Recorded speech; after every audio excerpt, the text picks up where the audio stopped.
저의 그 혼의 구조가 성전의 구조와 같다고 말씀드렸었죠. 그래서 항상 우리가 묵상을 할 때 내 내면의 모습을 볼 때 내가 하나님의 성전으로서 어떻게 지어져 가고 있고 어떤 모습일까? 우리가 성전의 이 모형을 항상 머릿속에 두시면서 이렇게 내 혼이 하나님의 성전으로 아름답게 지어져 가고 쓰임 받을 수 있으며 예수님의 보좌가 내 중심에 거한다는 것을 항상 저희가 묵상하자 그랬었죠. 베드로의 혼의 구조가 온전치 않았을 때 예수님께서 불러주셨어요. 저희가 지난주에 본 것처럼 베드로가 이제 다혈질이고 즉흥적이고 또 동시에 뜻이 정해지면 앞장서서 나아가는 결단력도 있었었죠. 그래서 특별히 예수님께서 용서에 대한 말씀을 베드로를 통해서 가르쳐 주셨습니다. 왜냐하면 베드로 하나에게 가르쳐 주신 것이 아니라 저에게 베드로를 통해서 하나님의 용서가 무엇인가 또 그 용서에는 세상에 대한 용서가 아니라 하나님과의 관계가 끼어진 원죄부부터 시작해서 하나님이 우리를 긍휼히 여기시는 것 이것이 세상에 맡겨진 우리 성도들 간의 관계 속에서 어떻게 진행이 되나 하는 것을 여러 번 용서에 대한 말씀을 여러 차례 반복을 하면서 우리가 1만 달란트 빚진 자라는 그 개념 그리고 우리 같은 믿음의 형제끼리 짓는 죄는 100데나리온에 불과하다는 것을 가르쳐 주셨죠. 자, 이렇게 한번 또 가르쳐 주신 다음에 예수님께서 십자가를 지시기 전에 베드로의 그 자존심들을 깨뜨리는 자아를 깨뜨리는 그 사건들을 허락하십니다. 왜냐하면 결국 이런 과정을 통해서 베드로가 온전해지는 거죠. 그래서 그 순간에 너무나 아픈 경험이 있지만 이 과정을 통해서 복음의 일꾼으로 사도로서 지어져 갑니다. 한 번에 만들어지는 것이 아니죠. 베드로가 이렇게 부름을 받고 훈련을 받은 후에도 주님 앞에 설 때까지 마지막 순간까지 훈련은 계속 이어집니다. 특별히 저희가 잘 알고 있는 것처럼 공생의 기간 3년이라고 했었죠. 3년 동안 예수님께서 제자들에게 가장 기초적인 제자로서의 필요한 것들을 가르쳐 주시고 나눠주시는 시간이었어요. 그런 의미로 볼 때 예수님께서 직접 제자를 부르시고 훈련시키셨죠. 예수님이 직접 3년의 시간을 같이 보내셨어요. 근데 그것이 기초 시간에 불과하죠. 가장 기초적인 제자 훈련의 시간이 3년이에요. 그러니까 저희가 주님 앞에서 부름을 받고 훈련을 받는다는 것, 또 훈련을 받고 쓰임을 받는다는데 시간이 얼마나 걸릴까? 사람마다 각자 다르겠지만 최소한 3년의 시간은 기초 시간에 불과하다는 거예요. 마태복음 26장엔 특별히 베드로가 예수님 앞에서 낮아지는 경험들, 베드로에게는 잊을 수 없는 자신의 연약함을 경험하는 시간이죠. 예수님께서 마태복음 26장 33절 35절에 보면 성만찬 밤이죠. 베드로에게 닭이 울기 전에 3번 예수님을 부인할 것을 말씀하십니다. 그때 베드로가 뭐라고 대답하죠? 26장 35절에 보면 내가 주와 함께 죽을지언정 내가 죽어도 주를 부인하지 않겠습니다. 우리 그런 표현 잘하잖아요. 내가 죽어도 이거는 안 하겠습니다. 우리가 그런 의지의 고백들을 약속들을 해요. 그런 말들 많이 하잖아요. 뭐가 변해도 나는 안 변한다. 그런 얘기를 하는데 베드로가 지금 예수님 앞에서 내가 죽어도 세상이 그냥 천지개벽을 해도 나는 변하지 않습니다. 나를 믿어주십시오. 그랬어요. 근데 사람은요, 환경과 이 상황과 이해관계에 따라서 얼마든지 말을 바꾸는 존재예요. 왜냐하면 베드로가 나빠서 이런 것이 아니죠. 사람의 연약함이죠. 그래서 베드로의 연약함, 우리 가운데 있는 이중성, 또 이것이 우리가 신실하지 않아요. 사람은 하나님의 신실하심과 비교할 수 없죠. 우리가 신실한 정도는요. 사람과 비교했을 때 조금 신실한 거죠. 약속을 좀 지키려고 하는 것인데 상황이 바뀌면 약속을 못 지켜요. 내가 안 지키고 싶어 그런 것이 아니라 상황이 그러니까요. 그래서 베드로가 이런 과정을 통해서 예수님께서 우리의 사람의 연약함, 이중성을 본인이 경험하고 이 경험을 통해서 이제 복음을 전하고 교회가 시작될 때 사람들을 품어줄 수 있는, 사람들을 용서할 수 있는 그릇이 되게 하시죠. 겸손케 하시는 과정입니다. 자, 이렇게 베드로가 3번 부인할 것을 말씀하신 다음에 예수님께서 겟세마네 동산에서 기도를 하시죠. 그때 제자들과 함께 가셨는데 특별히 26장 37절에 보면 베드로와 세베대의 두 아들 야고보와 요한을 데리고 가까이 가십니다. 그러면서 깨어 기도하라고 말씀하세요. 38절에 내 마음이 심히 고민하여 죽게 되었으니 너는 여기 머물러 나와 함께 깨어 있으라고 얘기해요. 그래서 깨어 있으라 했는데 어떻게 됐습니까? 저희가 잘 아는 것처럼 제일 이기기 힘든 게 뭐라 그러죠? 눈꺼풀이 제일 이기기 힘들어요. 내 눈꺼풀인데 내 말을 듣지 않아요. 사람은 저희가요 내 몸이라고 하는데 내 몸이 내 의지대로 움직이지 않는다는 걸 너무 잘 알죠. 지금 제자들도 예수님의 말씀을 따라 깨어 있고 싶었는데 제일 무거운 거 이길 수 없는 눈꺼풀 때문에 잠이 들죠. 그러기 때문에 예수님의 말씀을 듣고도 순종하지 못하는 것들을 경험합니다. 예수님께서 모르시던 것이 아니죠. 어떻게 보면 일부러 잠이 오게도 하셨을 수도 있어요. 육신의 피곤함도 있지만 잠이 오게 하시니까 그러면 견딜 수가 없죠. 이 과정을 통해서 또 다시 한번 우리 예수님의 제일 가까웠던 제자라고 얘기하는 항상 제일 가까이 두셨던 3명의 제자들도 마지막 순간에도 잠이 드는 모습을 보게 하세요. 그리고 예수님께서 이제 십자가의 길을 걸어가셔야 되는 거 다시 말씀하셨는데 제자들이 못 알아듣죠. 저희가 성경 공부를 하면서 저희가 잘 이해가 안 갑니다는 것이 너무나 당연한 거라는 걸 알게 돼요. 왜요? 예수님께서 무려 3년 동안 직접 가르치셨는데도 못 알아들어요. 예수님이 하시는 일이 무엇인지, 왜 이 땅에 오셨는지, 지금 가시는 십자가의 길이 무슨 길인지를 이해하지 못해요. 말씀해 주셔도 거기에 대해서 인식하지 못하죠. 마찬가지죠. 저희가 하나님의 말씀을 듣고 깨닫는 것은 전적인 하나님의 은혜죠. 열어주시지 않으면 저희가 한마디도 깨닫지 못합니다. 가장 쉬운 예수 그리스도의 십자가의 복음도 예수님께서 은혜를 베풀어 주시고 열어주시지 않으면 한마디도 이해할 수 없는 것이에요.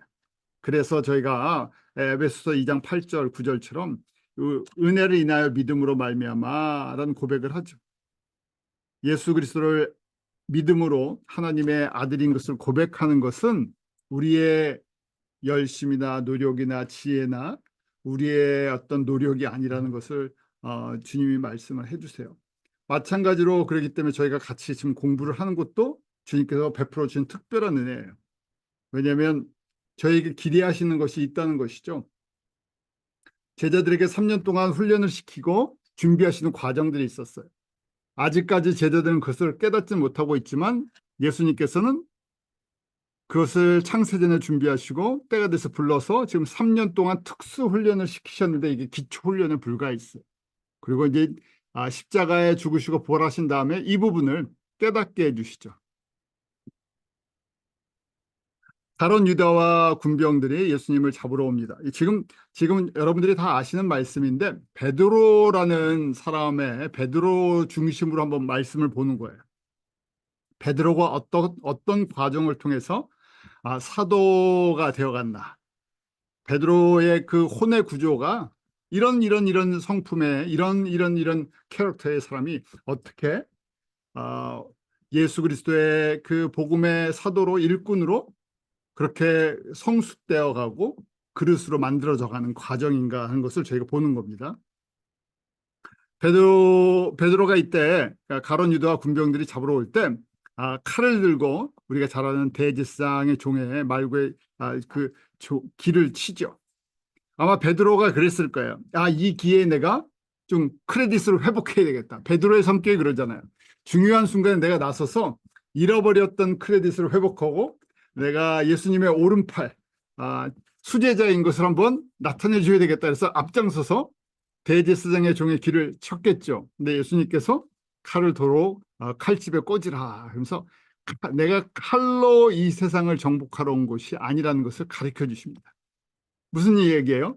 예수님이 지금 마지막 순간 십자가를 지시기 위해 걸어가시며 배신당하고 붙잡히시는 이 순간인데도 예수님이 가시는 길이 어떤 길인지를 베드로도 몰랐었고 나머지 제자들도 몰랐었다는 것이죠.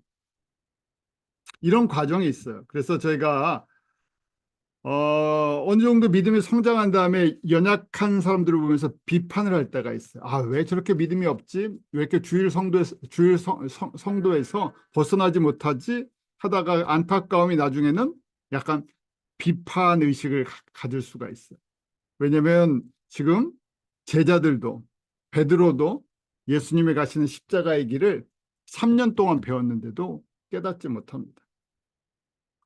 은혜를 통해서 열어주셔야 한 단계 한 단계 배우는 것이죠. 그런 의미에서 저희에게는 말씀을 배운다는 것은 또 다른 영적인 책임이 있어요. 주님께서 저희를 이렇게 훈련시키는 과정 속에서 복음의 통로가 되게 하시기를 원하시고 함께 연합해서 하나님의 나라를 세워나가기를 원하시는 기대하심이 이 가운데 있으시겠죠.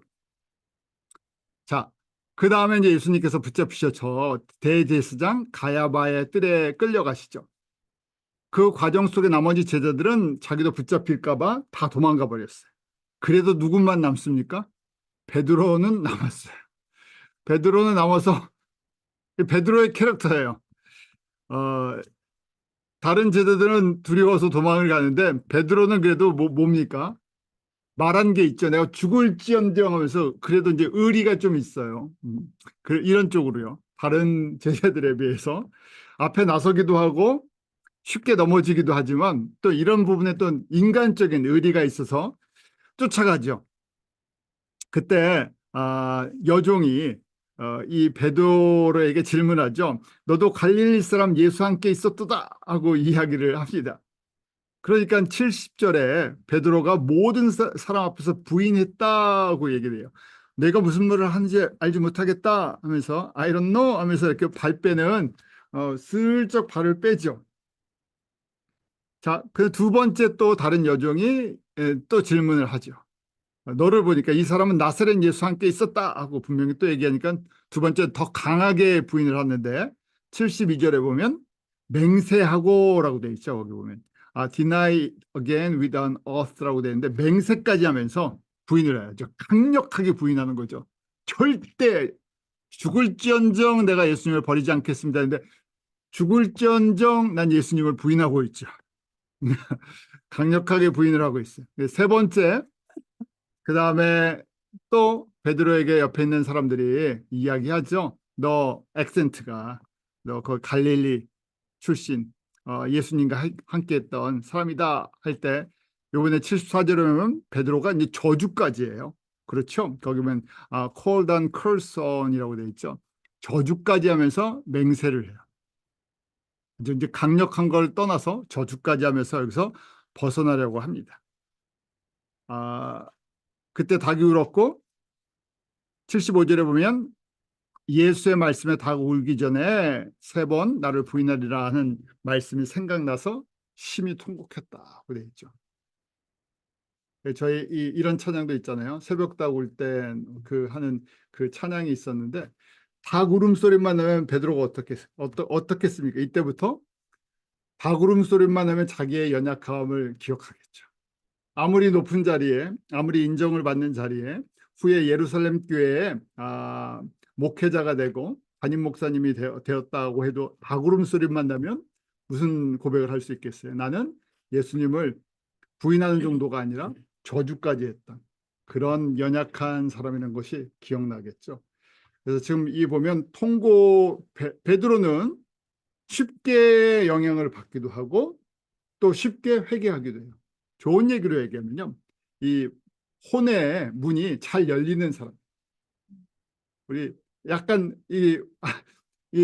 마음이 뜨거운 사람들이 그렇죠. 쉽게 은혜도 받고 어떻게 됩니까? 쉽게 또 열도 나요. 왜냐하면 문이 잘 열려서 그래요. 베드로도 그래요. 쉽게 문이 잘 열리니까 중요한 상황 속에 앞장도 서고 그 다음에 또 넘어지기도 해. 그리고 바로 또 회개로 들어가. 그러니까 어떻게 보면 굉장히 좋은 성품이죠. 왜냐하면 그런 것들을 오래 간직하지 않고 바로 깨달으면 바로 회개하고 눈물을 흘리고 이, 이, 이 혼의 문이 잘 열리고 잘 열리고 닫히는 것보다 잘 열리는 사람이죠. 잘 열려요. 그래서 지금 이 안에 통곡을 했다 하는 것 속에서 또 쓴뿌리가 하나 자기의 그 교만했던 거, 자기가 맹세했던 거, 자기의 의지 이런 것들이 빠져나가는 시간이 되었겠죠. 부활하신 이후에 예수님께서 갈릴리에서 다시 또 제자들을 만나 주십니다. 저희가 베드로에게 초점을 맞춘다 그랬죠. 저희 베드로의 변화의 과정들이에요. 이런 어떻게 보면 다듬어지지 않은 그런 사람을 정말 믿음의 반석과 같은 사람으로 만들어 가시는 과정이에요. 요한복음 21장 저희가 잘 아는 것처럼 예수님께서 갈릴리 고기잡이라는 제자를 찾아오시고 153마리 잡는 사건이 있었죠. 그리고 식사하신 후에 그 베드로에게 질문을 하십니다. 유명한 너가 나를 사랑하느냐 하는 질문을 하시죠. 요한복음 21장 15절 이후에 세 번 질문을 하세요. 거기에 보면 조반 먹은 후에 베드로에게 질문하시죠. 내가 이 사람들보다 나를 더 사랑하느냐? 그러니까 베드로가 주여 그러하이다. 내가 주를 사랑하는 줄 주께서 아시나이다 하고 대답을 해요. 그런데 한글이나 영어 성경에는 그냥 내가 이 사람들보다 나를 사랑하느냐? 네, 내가 주님을 사랑합니다. 이렇게 대답하는 것처럼 들려요. 근데 원어로 헬라어 원어로 보면 예수님께서 아가파오, 네가 나를 아가파오 사랑하냐고 물어보세요. 아가파오는 우리가 잘 아는 아가페 사랑이죠. 하나님의 사랑, 모든 것을 다 드리는 사랑, 무조건적인 사랑. 너가 나를 무조건적으로 사랑하느냐? 그 아가파오하고 물어보셨을 때 베드로가 대답하기를 필레오라고 대답을 해요. 주님 아시는데 내가 아가파오 사랑하는 것이 아니라 필레오 사랑하지 않습니까? 주님이 알고 계시지 않습니까? 나는 환경에 따라서 상황에 따라서 변하는 사람입니다. 나는 사람의 수준, 형제 간의 이런 스승으로서 사랑하는 그 사랑만 합니다. 그런데 예수님께서 뭐라고 말씀하십니까? 그때 대답하시기를 내 어린 양을 먹이라고 돼 있어요. 그 어린 양을 먹이라 무슨 얘기겠어요? 양을 먹이라 하니까 목자가 되라 하는 얘기죠. 이렇게 고백을 했는데도 나는 너에게 내 어린 양들을 맡길 테니까 너는 이제 곧 교회가 시작될 거고 예루살렘 교회가 너는 목사가 돼야 된다, 목회자가 돼야 된다 하고 말씀하시다. 어린 양은 여기 램이라고 영어로 되어 있는데 헬라어로 아르니온이에요. 그 영적인 어린아이들이 많이 태어날 거예요. 오순절 성령님 임하시고 영적인 아이들이 많이 태어날 텐데 그 영적인 어린 아이들을 잘 먹이는 목회자가 되라고 말씀을 하셨어요. 자, 두 번째도 똑같은 다시 질문하세요. 16절에 보면 요한의 들 시몬아 내가 나를 사랑하느냐? 그러니까 베드로가 뭐라고 대답합니까? 주여 그러하여다 내가 주를 사랑하는 줄 주께서 아시나이다. 똑같은 질문이에요. 두 번 질문했죠. 그때도 마찬가지로 예수님께서 질문하실 때 아가파오라고 질문하세요. 나를 무조건적으로 사랑하느냐? 하나님의 사랑을 사랑하냐? 할 때 베드로는 대답할 때 필레오라고 대답을 해요. 자, 그리고 이번에 예수님께서 내 양을 치라고 말씀하시죠. 쉽이라는 표현을 쓰죠. 그건 프로바톤이라고 헬라어로 얘기하는데 양은 무리를 지어서 있죠. 그 다음에 항상 누가 돌봐줘야 돼요. 그래서 양을 치라 또 목회에 대한 말씀을 하세요. 이미 이렇게 너를 목회자로 이제 사도로서 목회자로서 내가 준비하고 있다고 말씀을 하시는 거예요. 세 번째 다시 질문하십니다. 21장 17절에 보면 세 번째 예수님께서 내가 나를 사랑하느냐 하니까 베드로가 어떻게 합니까? 똑같은 말을 세 번 물어보시니까 근심하여라고 돼 있죠. 왜 이렇게 질문을 하실까?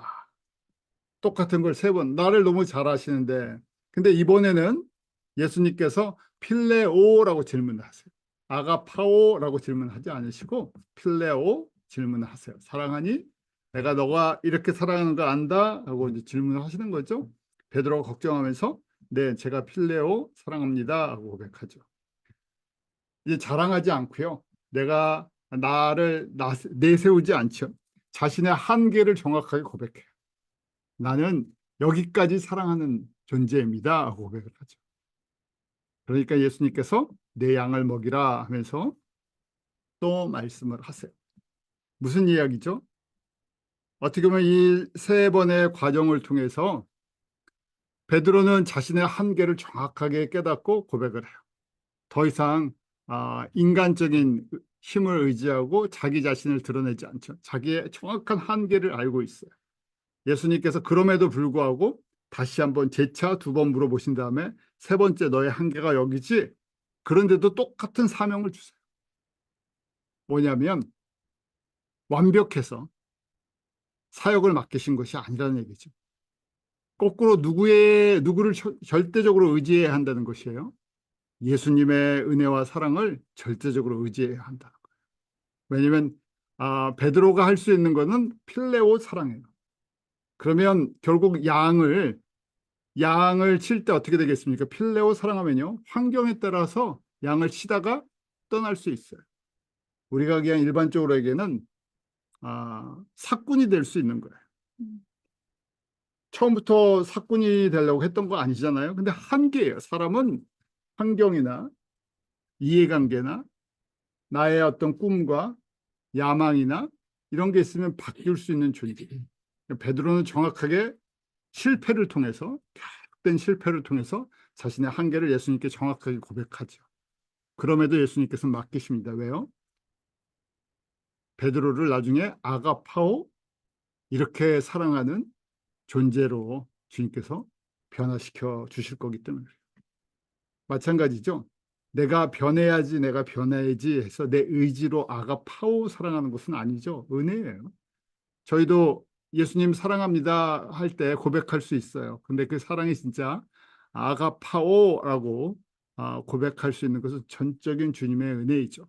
나의 모든 것을 드리고 나의 생명, 나의 시간, 나의 물질, 나의 건강, 나의 살아가는 모든 목적이 예수님을 위해서 존재합니다 하는 지식은 알고 있지만 그것이 삶 속에서 고백되어지고 순종할 수 있는 것은 주님의 은혜고 하루아침에 되지 않는다는 거예요. 베드로도 예수님께 직접 배우면서 첫 번째 깨달은 것이 3년의 교육 과정을 끝나고 깨달은 것이 무엇입니까?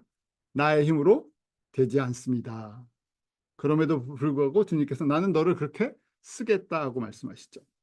그러면서 베드로에게 이런 말씀을 주세요. 21장 18절에 결론과 같은 거죠. 예언의 말씀이에요. 내가 진실로 네게 이르노니 젊어서는 내가 스스로 띠뛰고 원하는 것으로 다닐 거냐. 아직 훈련이 덜 됐다는 거예요. 덜 온유했다는 거죠. 우리 온유한 자 말씀 잘 알고 계시죠? 팔복에 온유한 자가 되면 길들여졌다. 야생의 상태에서 이제 길들여져서 주인의 말을 듣는 거예요. 젊어서는 베드로가 지금 순종이 덜 됐어요. 자기 의지대로 살아요. 알고 계시죠? 그래서 필레오 사랑합니다. 이제 베드로도 깨달았어요. 나는 필레오 아직 온전히 순종하지 못합니다. 그런데 예수님께서 어떻게 하신다고요? 늙어서는 내 팔을 벌리니 남이 내게 띠띠우고 원치 않은 곳으로 데려가리라. 늙어서 내 팔을 벌리니 하면서 팔을 벌린다는 건 십자가에 매달린다는 얘기죠. 예수님께서 십자가에 달리신 것처럼 베드로도 하늘의 밀이 돼서 생명을 살리기 위해서 자기 자신이 희생될 거라는 것. 그런데 그것이 자신이 과거에 원했던 세상의 성공과 예수님을 통해서 어떤 새로운 나라가 되면 내가 한 자리 하겠다는 그런 것에서 벗어나서 이제 복음 때문에 예수님의 복음이 필요한 곳에 복음을 전하다가 이렇게 십자가에 거꾸로 죽음을 당할 것을 예수님께서 말씀해 주시는 거죠. 예수님께서 이렇게 기초 훈련 3년을 통해서 베드로에게 전인격의 변화가 필요한 것을 깨닫게 해주시고 오래 참아주세요. 알고 계시죠? 베드로의 연약함을 알고 계시고 베드로에게 그것을 깨닫는 시간을 주셨어요. 저희도 그래서 어떻게 보면 예수님 믿고 누구나 다 넘어지는 경험을 해요. 쓰러지는 경험도 하고 그 과정이 깨어지는 경험을 해요. 근데 그 과정이 그 순간에 아프고 힘든 것처럼 보이지만 지금 베드로에게도 이런 과정을 허락하시는 이유가 있었죠. 예수님께서 다듬어지지 않은 상태로 쓰실 수가 없기 때문에 그래요. 결국은 그것이 주님이 주님의 그릇을 만드는 과정이라는 걸 알게 돼요. 그 순간은 아프지만 그 순간에는 너무너무 베드로가 얼마나 자존심이 상했겠어요? 얼마나 낮아졌겠어요? 이런 과정을 통해서 주님께서 인격의 변화라는 쓴뿌리가 빠져나가는 과정들을 허락하시죠. 모세도 마찬가지잖아요. 우리가 모세 너무나 잘 알고 있죠. 어떨 때 사람들이 질문을 해요. 저희가 세상에서 공부한 것, 경험한 것이 꼭 필요한 것입니까? 일찍 예수님 만나서 세상 경험 안 하고 내가 쓰임 받았으면 정말 더 잘 쓰임 받을 수 있었을 텐데 그런 표현들을 하는데 예수님께서 쓰시기를 원하는 장소, 그릇, 환경에 따라서 만드는 과정들이 그릇을 만드는 과정들이 다르죠. 모세도 저희가 잘 아는 것처럼 40년 동안 애굽의 왕자로 살았어요. 그런데 그때는 자신이 가장 뛰어난, 가장 지혜로운, 그래서 이스라엘 사람들을 이끌 수 있는 유일한 지도자라고 생각했죠. 자신의 능력으로, 자신의 힘으로 자신이 판단할 때 애굽에서 가장 뛰어난 이스라엘 사람이라고 생각을 했어요. 그런데 그것이 한 군인을 죽이고 나서 철저히 낮아지는 훈련을 무려 40년 동안 미디안 광야에서 합니다. 미디안 광야에서 40년 동안은 아무것도 아닌 존재라는 것. 너무나 낮아져서 예수님 이제 나중에 여호와 하나님께서 나타나셔서 힘을 주시고 증거를 주시고 능력을 주셔도 너무나 어떻게 보면 너무나 연약한 할아버지가 돼버렸어요. 아무것도 못합니다. 그러니까 화를 내시는 것이 아니라 거꾸로 대원제로 모세 형 아론까지 붙여주세요. 그런데 그 모든 것이 쓸모없는 가정이었습니까? 아니죠. 왜냐하면 80세 출애굽의 지도자가 됐을 때 애굽의 왕과 만나서 이 대적을 할 수 있는 정도의 어떤 지성과 그다음에 실력과 경험과 모든 걸 갖춘 사람이 모세 외에는 사실은 없죠. 그런데 그것이 내 인간의 힘으로 하는 것이 아니라 철저히 여호와의 힘을 의지하고 순종하기를 원하셨기 때문에 무려 80년이라는 시간을 훈련을 시키셨어요. 그래서 지금 그때까지 예수님이 오래 참으시고 기다려 주시죠. 베드로도 마찬가지. 베드로가 굉장히 연약한 부분이 있는데 참으시고 또 기회를 주시고 또 변화될 수 있는 환경들을 만들어 주시면서 그러면서 또 사역도 맡겨 주시면서 끌고 가시죠.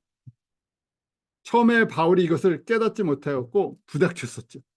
왜냐하면 완전히 변하지 않은 베드로의 모습을 보면서 그 이중적인 모습을 보면서 베드로를 공격을 했었죠. 그런데 나중에 시간이 지나서 바울도 겸손한 모습으로 변화되는 것을 보게 돼요. 자, 이 과정 속에 정말 필요한 것이 이게 사람의 일이 아니라 하나님의 일을 하나님의 방법으로 하나님의 능력으로 행하게 하세요. 저희가 교회의 일은 그렇습니다. 복음의 일은 그렇습니다. 사람을 통해서 하시는데 사람이 하는 일이 아니죠.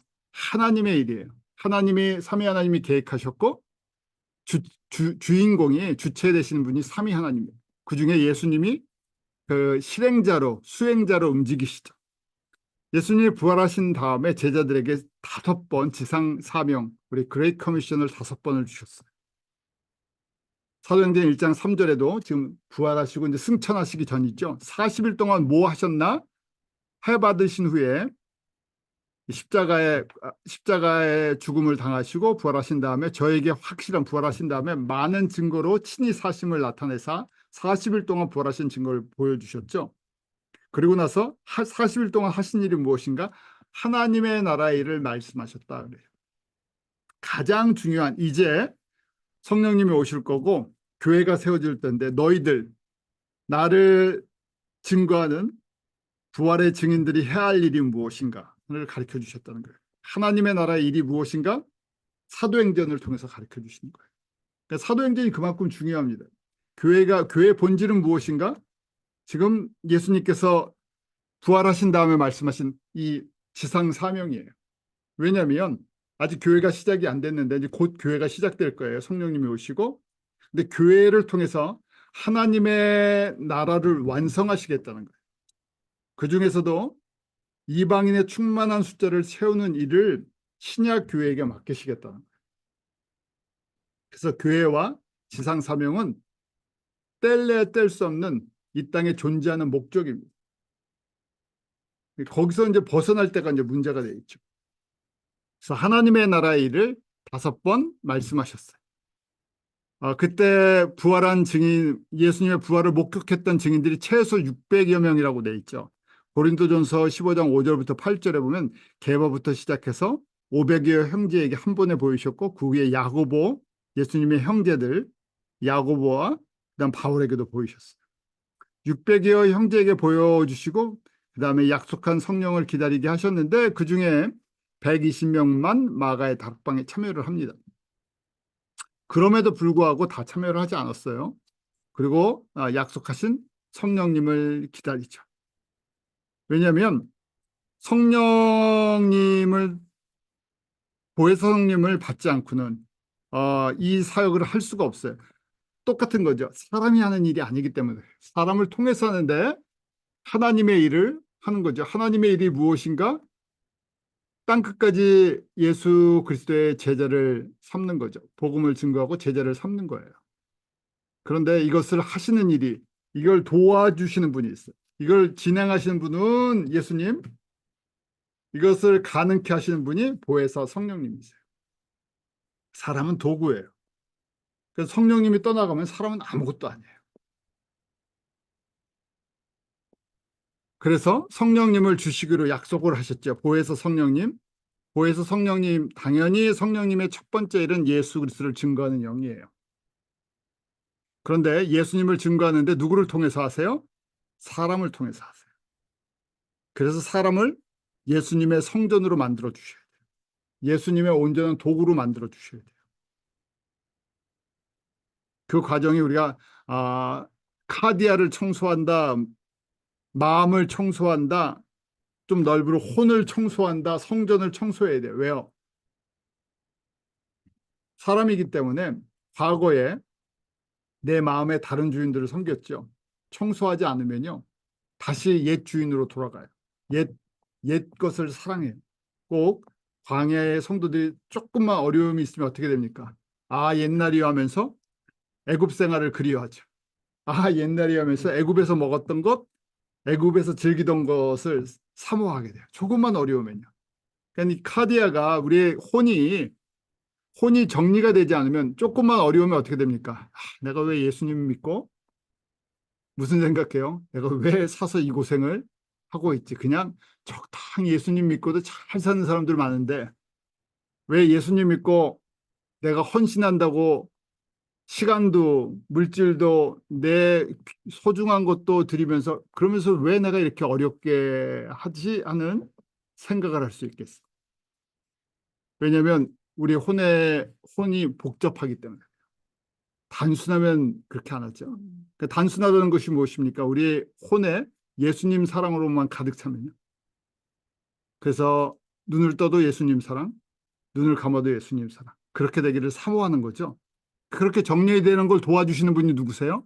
보혜사 성령님. 가끔 너무 바쁘게 살면 사람들이 이제 누군가 나를 도와서 청소를 해줬으면 좋겠다. 그래요. 집이 너무 복잡하니까 누가 나를 좀 도와서 청소를 해줬으면 좋겠다. 내가 도저히 혼자 청소를 못하겠다. 근데 저희가 어디 부분이 그렇게 되는 걸 고백해야 돼요? 우리 마음의 부분이 내가 도저히 이게 청소가 안 됩니다. 베드로도 이제 그런 경험을 많이 했잖아요. 이 자신의 혼의 복잡한 거, 혼란한 걸 경험을 했어. 연약한 걸 경험했어. 그러니까 지금 보혜사 성령님이 오셔서 그걸 도와주시는 거죠. 정리시켜 주시는 거예요. 그래서 절대적으로 필요했죠. 그러기에 사도행전 1장 4절에 보면 그 120명의 예수님의 부활의 증인들에게 뭐라고 말씀하십니까? 예루살렘을 떠나지 말고 내게 들은 바 아버지의 약속하신 것을 기다리라. 이게 없이는 형식적인 교회나 모임은 될 수 있는데 복음의 증인 공동체가 되지 않는다는 거예요. 동일한 거죠. 오늘날도 사람들이 모이면 교회라고 얘기를 해요. 예수님을 고백한다고. 그런데 지금 똑같은 거죠. 보혜사 성령님의 그 성령 세례와 성령 충만을 경험한 사람들이 많지 않으면 교회의 본질을 감당할 수가 없어요. 아무리 외쳐도. 왜냐하면 본질적인 문제가 있다는 거예요. 그래서 열흘을 기다리게 하시는데 몇 날이라고 했는데 날짜를 안 가르쳐 주셨어요. 그런데 저희가 성령님이 오신 날을 보니까 정확하게 오순절이죠. 그래서 50일째 되는, 우리 예수님이 부활하시고 50일째 되는 오순절이었어요. 레위기 23장에 약속하신 것처럼. 그래서 오순절은 기억하시죠? 뭘 추수하는 날이었죠?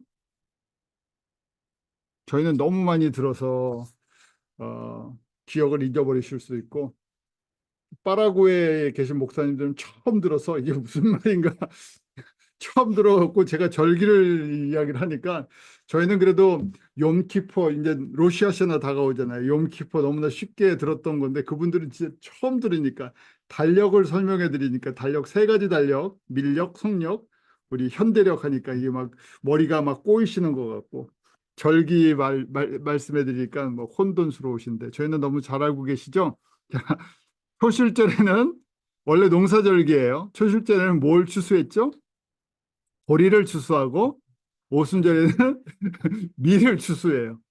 오순절부터 시작해서 4개월간, 이게 성경의 3월 달이거든요. 4개월간, 그 성경의 저 3월 달부터는 4개월이 지나서 4, 5, 6, 7, 7월 달이 될 때, 우리 성경의 7월 달이 바로 지금 9월과 10월. 그래서 나팔절이 있고 속죄절이 있고 장막절이 있죠. 자, 밀을 추수하는 것부터 이제 여름 추수가 시작이 되는 겁니다. 오순절. 그래서 4개월 동안 추수 기간. 정확하게 이방인 추수를 위해서 이 기간을 허락하셨어요. 자, 보혜사 성령님이 왜 오셔야 되나? 사도행전 1장 8절, 신명기 16장 16절에 보면 이방인들에게 복음을 전파하기 위해서. 왜냐하면 성령이 임하시면 성령님께서 권능을 주세요. 성령님의 첫 번째 목적은 무엇인가? 예수 그리스도를 증거하시는 거예요. 그래서 저희가 권능이라는 것이 두나미스, 헬라어로 두나미스, 다이너마이트라는 뜻이에요. 폭발적인 힘을 갖고 있어요. 사람은 연약한데 우리 안에 역사하시는 성령으로 말미암아 폭발적인 능력, 세상을 변화시키는 능력이 나타나요. 사람을 변화시키는 능력이 나타나요. 누구 안에서요? 성령님 안에서. 그래서 예수 그리스도를 증거케 하시죠. 자, 그러니까 예수님을 증거하는 것은 성령님이 하시는 거예요. 그리고 사람들이 성령의 권능을 받아서 예수의 증인이 되게 하세요. 이 말씀을 수행할 수 있도록 해주세요. 성전이 되는 것은 거룩해지는 것이 목적이 아니라 하나님의 영광이 나타나야 되죠. 하나님의 영광이 나타난다는 것이 무엇인가? 바로 지금 예수가 그리스도이신 것이 성전을 통해서 증거가 되는 거예요. 근데 그 안에서 누가 일을 하셔야 돼요? 성전 안에서 내가 일을 하는 게 아니라 성령님이, 보혜사 성령님이 일을 하셔요. 그러니까 보혜사 성령님, 파라클레토스의 특징이 있죠. 인격적이신 분인데 항상 옆에 계세요. 그래서 어떻게 해야 된다고요? 우리가 마음의 문을 열고 초청을 해요. 의지하고 그분의 도우심을 계속 구해야 돼요. 그러려고 옆에 계세요. 그러니까 친해지셔야 돼요. 안 계신, 보이지 않는데 보이시는 분처럼. 멀리 있는 것이 아니라 내 옆에 있는 것처럼 계속 친하면, 저희가 진짜 친하면 아주 미주알 고주알 작은 얘기까지 다 하죠. 그것처럼 계속 대화를 하셔야 돼요. 자, 약속하신 것처럼 이 보혜사 성령님이 오순절에 임하십니다. 오순절은 유대인들이 지키는 3대 절기 중에 하나라 그랬었죠. 신명기 16장 16절에 보면 1년 중에 무교절, 유월절, 그다음 칠칠절을 우리가 이제 지금 이 오순절이라고 하죠. 오순절, 그다음 초막절. 이 3대 절기에는 여호와의 택하신 곳 성전에 와서 예배를 드려라 하고 명령을 만들어 놨어요. 그 역대하 8장 13절에도 1년에 세 절기, 무교절, 칠칠절, 초막절, 다시 말씀드리면 유월절, 오순절, 그다음에 나팔절, 그 시기에는 꼭 그중에 한 번은 와서 성전에서 예배를 드리게 했어요. 이게 신실한 사람들이에요. 왜요? 여호와 하나님께서 행하시는 일을 기억하게 하기 위해서. 저희가 사람들이 갖고 있는 달력이 있고 시간의 그 시계가 있죠. 저희가 갖고 있는 달력은 성령이에요. 예수님께서 우리의 인간의 시간 속에서 어떻게 움직이시나 하는 걸 보고 배우는 것이 성경의 달력이고 성경의 절기예요. 왜? 중심이 예수님 중심으로 돌아가기 때문에 그렇죠. 자, 디아스포라를 준비하십니다. 그래서 주전 586년에 바벨론에서 남유다가 멸망을 하죠. 그리고 바벨론과 알렉산드리아, 그리스, 이집트 왕국으로 흩어집니다. 그래서 디아스포라 유대인의 역사는 주전 586년이라고 이제 볼 수가 있어요. 약 500년 동안 예수님 오시기 전 500년 동안 전 북아프리카와 중동에 다 흩어져 살게 됐죠. 근데 그 이유가 무엇인가? 복음의 증인들을 만드시려고 그 일을 행하셨다는 거예요. 물론 이스라엘 사람들이 우상을 섬겼기 때문에 징계를 받는 과정 속에서 바벨론의 포로가 됐어요. 그런데 그 너머에는 이 유대인들을 디아스포라가 되게 해서 이민자가 되게 해서 전부 흩어놓으셨어요. 왜요? 예수님이 오셨을 때 이 유대인들이 복음의 징검다리, 복음의 다리가 돼서 이방인들에게 복음을 전하는 도구들로 쓰게 해주시려고 이 주변 지역으로 흩어주셨다는 거예요. 그런 의미에서 제가 북미에 있는 우리 한국인 크리스천들 이 특별한 사람들이라고 특별한 하나님의 역사 속에서 저희가 이민의 역사가 이제 120년이 좀 넘었죠. 120년이 좀 넘었는데 그렇게 준비를 해놓으셨어요. 그래서 오순절날 보면 예루살렘의 성전에 모였던 사람들, 디아스포라 유대인들을 보면 15개 지역에서 온 사람들이에요. 그 주변의 나라에서 다 왔죠. 그중에 신실한 사람들, 또 유대교에 개종했던 사람들. 보통 열심 아닌 사람들은 못 오겠죠. 자신의 가장 중요한 시간에 이렇게 오순절 때 절기를 지키기 위해서 왔던 사람들이에요. 그때 성령님이 임하시죠. 자, 이런 과정들이 다 있었어요. 그래서 저희가 저희의 각각 우리가 믿음의 여정들을 보면 특별히 한국에서 이 북미 땅으로 옮겨 주실 때 각자 다른 사연들이 있었지만 큰 그림으로 보면 오순절 때 디아스포라 유대인들을 통해서 이제 복음이 이방인 지역으로 넘어가게 하는 통로가 되게 하시죠. 또 예수님이 십자가를 질 때 구레네 시몬이 함께 십자가를 지게 하는데 구레네 시몬이라는 사람은 리비아, 오늘날 리비아 출신의 유대인 디아스포라였어요. 그래서 어느 때보다도 예수님 다시 오실 때 우리 한국 그리스도인들, 우리 한국인 성도들, 디아스포라 성도들을 이 초대교회 성도들처럼 이렇게 사용하실 걸 믿음의 눈으로 바라보는 거예요. 그 비전이 있어. 너무너무 중요한 시기에 저희들을 불러주셔서 저희가 지금 이곳에서 말씀을 보면서 다시 예수님께서 교회에게 맡겨주신 이 사명을 한번 다시금 저희가 묵상하죠. 저희가 두 가지가 필요하죠. 우리 성전이 우리의 속사람이 보혜사 성령님으로 청소가 돼야 돼요. 그러면 우리를 통해서 예수님이 맥시멈 증거되실 거예요. 이 비전을 가지고 저희가 주님 앞에 내 자신을 드리고 주님께서 그렇게 사용하시기를 제가 소망하면서 드리는 고백이 있기로 합니다. 기도하겠습니다. 하나님 참 감사합니다. 이 밤에 주님의 말씀을 함께 베드로의 삶의 과정, 베드로의 훈련의 과정을 통해서 함께 나누게 해주시면 감사합니다. 주님, 과거 2000년 전에 유대인 디아스포라들을 그렇게 준비하시면서 복음의 통로로, 이방의 통로로 준비하시고 사용하신 것처럼 저희들 주님 앞에 그렇게 쓰임받기 원합니다.